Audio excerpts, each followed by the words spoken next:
Bata pa lamang si Leo, marunong na siya magbanat ng buto para kumita ng pera. Isa siyang kargador sa palengke tuwing madaling araw o walang pasok. Sa umaga naman ay isa naman siyang simpleng estudyante na nangangarap makapagtapos ng pag-aaral. Leo, ikaw na ang magbuhat nitong mga pinamili ko. Doon mo ulit dalhin sa paradahan na. Saad ni Marites ang isa sa mga naging customer ng Leo. Sige po, ako na po ang bahala dyan. May galak na sambit ni Leo. Kahit nakakangalay at nakakapagod ang ginagawa niya, hindi siya marunong magreklamo sapagkat para sa kanya, wala rin namang magagawang pagreklamo niya. Binuhat na nga ni Leo ang mga pinamili ni Aling Marites. Binilisan niya ang paglalakad dahil gusto niya makarami ng customer. Nang kumagat na ang liwanag, muli nang umuwi si Leo para makapag-bihis at pumasok sa school. Tumakas ka na naman ha. Sinabi ko sa iyong magpahinga ka muna. Kagagaling mo lang sa sakit, Leo. Paalala ng kanyang ina na kapapasok lang sa kanilang bahay. Ngumiti naman si Leo sa kanyang ina. Sayang po kasi ang kita, Nay. Tsaka magaling na rin naman po ako. Kahit na, huwag mong abusuhin ang katawan mo. Matuto ka rin namang magpahinga, anak. At isa pa, kinakaya naman namin ng tatay mo ang pagtatrabaho. Saad ni Lina. Hindi naman talaga pinipilit si Leo ng kanyang mga magulang na magtrabaho. Subalit, hindi kasi sanay si Leo na laging humihingi ng pera sa kanyang mga magulang at mas gusto pa nitong magtrabaho para mabili niya ang kanyang mga gusto. Leo, pwede ba tayong mag-usap? Tanong ng English teacher ni Leo nung matapos magturo ito. Sige po ma'am. Sagot ni Leo kahit ang totoo, nagtataka siya kung bakit siya gustong kausapin ng kanyang guro. Sige, maupo ka muna. Saad ng English teacher niya at umupo nga si Leo. Alam ko namang nagtatrabaho ka tuwing madaling araw, pero sana huwag mong pabayaan ang grades mo, iho. Pasensya na po ma'am. Hahabulin ko na lang po yung mga lesson na nakaligtaan ko. Sambit ni Leo. Ngumiti naman sa kanya ang kanyang guro. Pero huwag kang mag-alala, iho. Pinapaalalahanan lang naman kita, pero hindi naman kita ibabagsak. Alam ko naman na mahalaga sa'yo ang grades mo, lalo na incoming college ka na. Oo nga po eh. Kailangan ko po kasi sa college para makakuha po ako ng scholar. Saad ni Leo na nagpaantig sa puso ng kanyang guro. Naniniwala ako na balang araw, ang lahat ng pinaghirapan mo, may makukuha ka ring magandang gantimpala. Kaya huwag kang mapagod sa pag-aaral mo ha. Payo ng kanyang guro na nagpangiti kay Leo.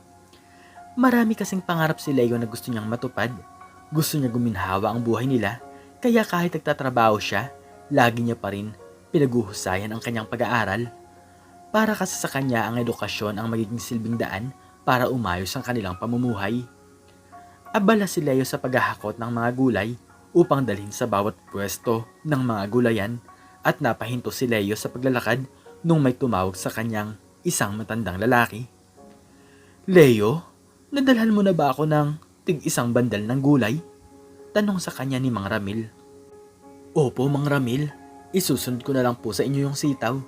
Pagkatapos ko ihatid ito kay Aling Mercy. Turan ni Leo na kinangiti ni Mang Ramil. Sige, iho. Hihintayin na lang kita sa pwesto at doon na lang kita babayaran. Hinatid na nga ni Leo ang mga gulay kay Mang Ramil at kasalukuyan na niyang binibilang ang kinita niya ngayong araw. Nag-iipon kasi siya para sa pag-aaral niya sa college. Gusto niya kasing may mahuhugot siya sa oras ng pangangailangan. Nakapagtapos naman ng senior high si Leo at nakapasa siya bilang scholar sa isang private university. Subalit, buong akala ni Leo magiging ganun na lang kadali ang college life niya, subalit nagkakamali pala siya. Balita ko, isa kang kargador sa palengke ha. Pwede bang pabuhat? Pangiinsulto kay Leo ng kaklase niyang si Albert. Bumuntong hininga na lamang si Leo at wala siyang balak pansinin ng mga ito sa pangaasar sa kanya. Pero humarang si Albert sa daraanan niya. Oh, saan ka naman pupunta? Hindi mo ba nakikita na nag-uusap pa tayo? Saad ni Albert. Ayoko ng gulo, Albert. Marami pa akong gagawin. Turan ni Leo. Nagtawa na naman ang mga kabarkada ni Albert habang nakatingin kay Leo. Anong gagawin mo? Magbubuhat ka na naman ba ng pinamili ng ibang tao? Tanong ni Albert. Pwede ba? Pabuhat din itong mga gamit ko at babayaran kita. Dagdag ni Albert. Sa araw-araw niyang nakikita ang lalaki, lagi siya nakakarinig ng pangungutya dito. Hindi na lang niya ito pinapansin dahil ayaw niya magkaroon ng bad record sa department nila. Lalo na, isa siya sa mga dinlister at scholar. Kumusta na ang pag-aaral mo, anak? May mga kailangan ka bang bilhin para sa iyong paaralan? Tanong sa kanya ng kanyang ina. Ayos lang po, Nay. Tsaka may pera pa naman po ako dito.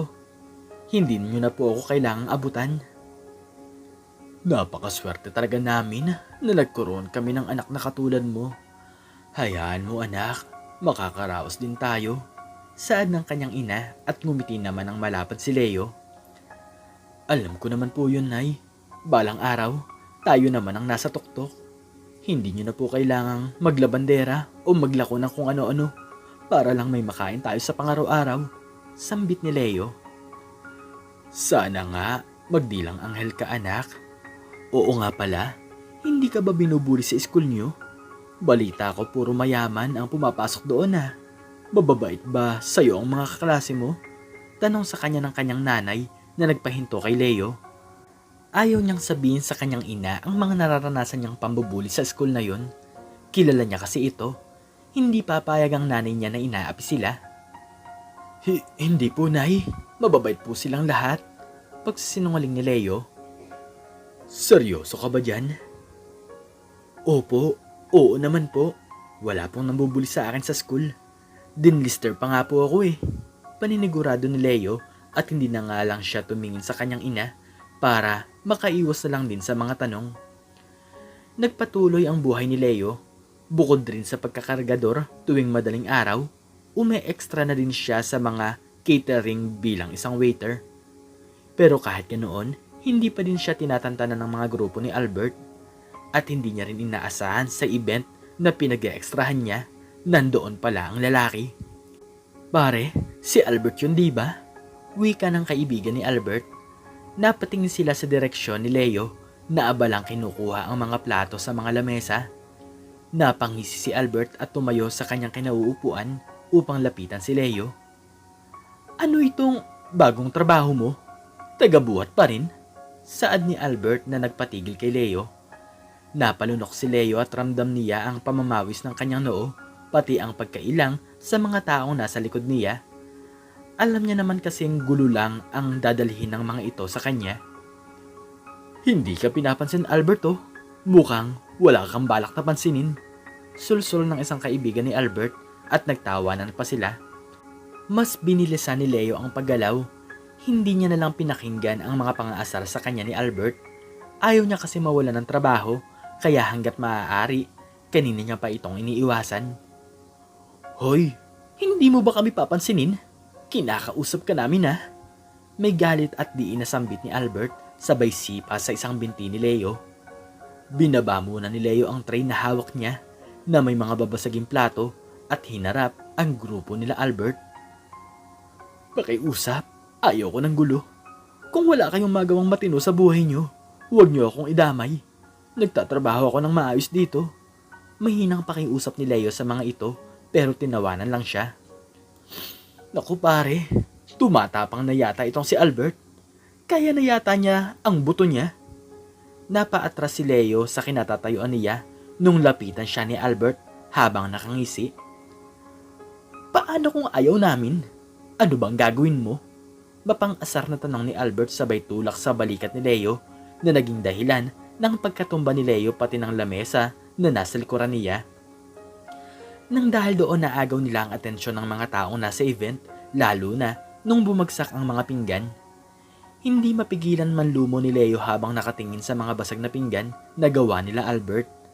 Sa kanya kasi kinaltas iyon lahat at hindi niya maiiwasang maiyak sa inis dahil nawala na nga siya ng trabaho, mukhang wala pa siyang maiuwing pera. Bakit kasi hindi mo na lang iwasan ang grupo na yun? Tanong sa kanya ng isa sa mga katrabaho niya. Napayukom ang mga kamao ni Leo. Pinilit ko. Pero hindi nila ako tinatantanan talaga. Saad ni Leo. Ganyan talaga ang mga rich kid. Wala silang ibang iniisip kundi ang mga sarili nila. Porket hindi sila naghihirap sa buhay, akala nila lahat na lang pwedeng maging laro. Naiiling na sambit ng katrabaho ni Leo. Nang dahil doon ay nag-iisip-isip si Leo. Oo, gusto niya makapagtapos para guminhawa ang kanilang buhay. Pero ngayon iba na ang gusto niya. Gusto niyang yumaman at ipakita kila Albert kung sino ang minamaliit nila. Tumigil sa pag-aaral si Leo at sumubok siyang magtrabaho sa ibang bansa. Nung una, nahihirapan siya. Pero dahil sa sipag at tiyaga niya, unti-unti siyang natuto sa pamumuhay sa abroad. Nakalimang taon din ang pamamalagi ni Leo sa ibang bansa at muli na siyang bumalik sa Pilipinas upang magtayo ng isang maliit na negosyo. Grabe ka! Dati, kargador ka lang sa palengke. Ngayon, hindi mo na kailangan gawin yun dahil mayaman ka na. Papuri sa kanya ng isa sa mga naging customer niya sa pagkakargador. Ano ka ba, Mang Ramil? Nag-uumpisa pa lang po ako sa negosyo ko. Hindi pa naman po ako mayaman. Sambit ni Leo habang nakangiti. Naku naman, iho. Napaka-humble mo talagang bata ka. Kahit dati pa lang naniniwala na akong gaganda ang buhay mo. Hindi ko rin naman po ito inaasahan, Mang Ramil. Kaya malaki rin po ang pasasalamat ko sa may kapal. Saad ni Leo habang nakatingin sa malaking restaurant na tinayo niya. Naging maganda kasi ang kanilabasan ng pagtatrabaho ni Leo sa ibang bansa. Nakapagpatayo siya ng lechonan, pati na rin ng isang coffee shop at ngayon itong restaurant. At lahat ng tinayo niyang negosyo ay lumago dahil na rin sa magaling niyang strategy. Hanggang isang araw biglang may gustong mag-apply sa restaurant niya. Hindi na sana niya ito papansinin dahil meron naman siyang manager na nag-i-interview sa mga aplikante. Pero sa dulo ng pila, nakita niya si Albert, ang classmate niya nung college na may dalang brown envelope. Dahil doon, napag-isipan ni Leo na siya ang mag-i-interview kay Albert.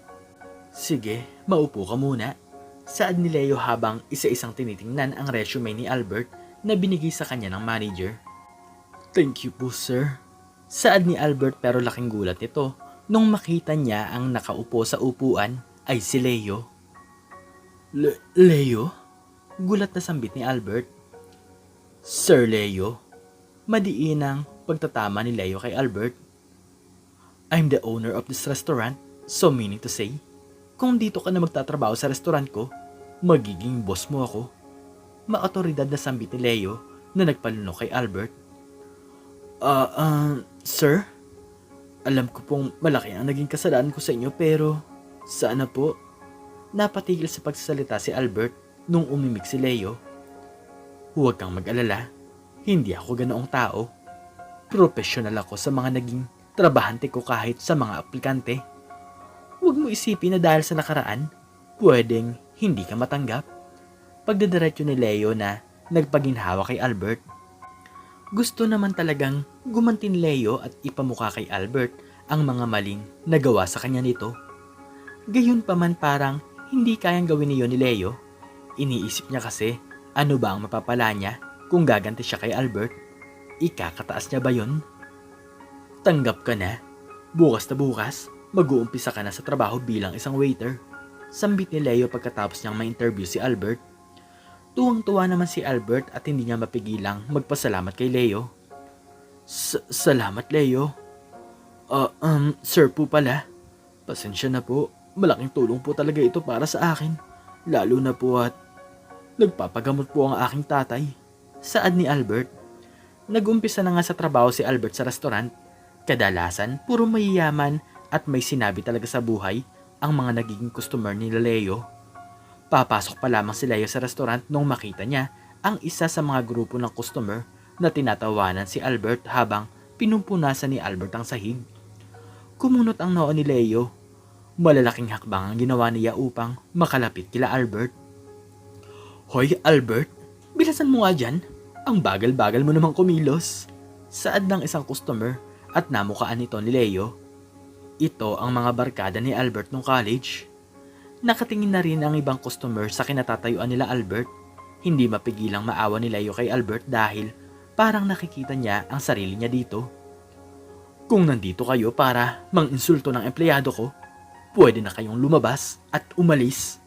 Maotoridad na sambit ni Leo na nagpatigil sa dating barkada ni Albert. Albert, tumayo ka dyan. Utos rin ni Leo kay Albert. Pero sir, hindi pa po ako tapos magpunas. Saad ni Albert at gustong-gusto na niyang umiyak sa mga oras na yon. Tumayo ka na dyan at magbihis ka muna. Si Carmen na ang bahala dyan. Saad ni Leo, tiningnan naman niya ang dating mga barkada ni Leo. Grabe, yumaman ka na ngayon ah. Gusto mo ba gantihan natin si Albert? Hanggang ngayon, wala pa rin kayong pinagbago. Para pa rin kayong mga batang lalaro. Matatanda na kayo pero hindi pa rin kayo nagbabago. Pasensya na ha. Pwede na kayong umalis sa restaurant na to. Saad ni Leo. Walang nagawa ang mga dating barkada ni Albert nung palabasin sila ng security guard ng restaurant. Nung humupa na ang gulo, pumunta si Albert sa opisina ni Leo upang magpasalamat. Sir, salamat nga po pala sa ginawa nyo. Nahihiyang sambit ni Albert. That's my job, Albert. Ayaw kong may naagrabyado sa mga empleyado ko, lalo na sa mga taong minamaliit sila. Saad ni Leo. Gusto ko po sanang humingi ng tawad sa lahat ng nagawa ko. Nagsisisi po ako sa maling nagawa ko noon. Sana mapatawad niyo po ako. Sambit ni Albert na nagpangiti kay Leo.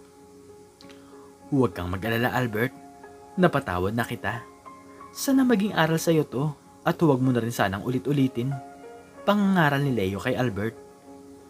Lagi nating naririnig ang kasabihang, kapag may tiyaga, may nilaga. Isa lang itong kasabihan ng matatanda, pero ito ang pinatunayan ni Leo.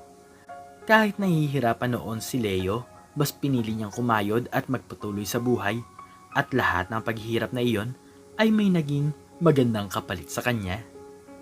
At hanggang dito na lamang po nagtatapos ang aking istorya, at sana po ay nagustuhan niyo ito. Please like, share, and subscribe, and click the notification bell para palagi po kayong updated sa mga bago kong istorya.